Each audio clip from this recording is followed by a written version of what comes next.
Hello, I'm David Morris. I'm here in Canberra, in Australia's capital, outside Parliament House, and I'm facing to the Chinese embassy, which is just a few hundred metres away. And as I speak, the Australian Prime Minister Anthony Albanese is meeting with Wang Yi, the Chinese Foreign Minister, inside here in the Prime Minister's office, which is at the back of this building. And they'll be discussing the very important questions for Australia and China of resolving the trade disputes that have been at the heart of the tensions between the two countries in recent years. China put in place some bans on Australian products, on Australian wine and beef and barley and a number of other products. Some of those bans have been lifted in recent times because since the election of the Albanese government, the language of the Australian government has been more moderated, it's been more diplomatic. It was very provocative and relatively hostile under the previous Australian government. And so we've seen some improvement, but not enough. We still see bans in place on live lobsters, for example, which has affected the lobster industry in my home state of Tasmania.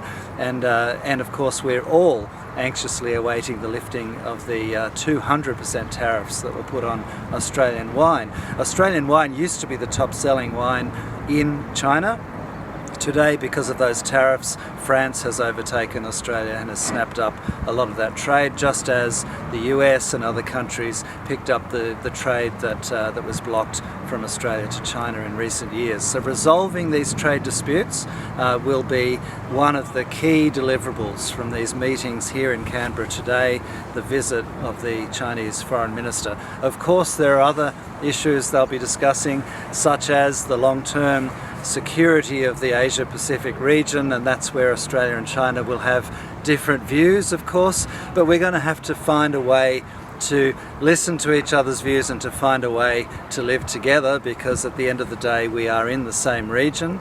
And interestingly, the Foreign Minister from China is meeting not just with the Prime Minister and the Foreign Minister Penny Wong, but he's also meeting on his visit to Australia, he's meeting with the former Australian Prime Minister Paul Keating, who has been quite a critic actually of the way that Australia has clung so closely to the United States since the United States switched its strategy to strategic competition with China since 2017.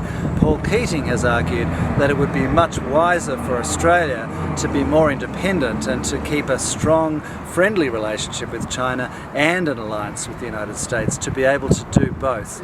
John Howard, Australia's Conservative Prime Minister for a decade, used to always say Australia can do both. It has tended to become something that most of the commentators in this town say is no longer possible, that we have to somehow choose sides.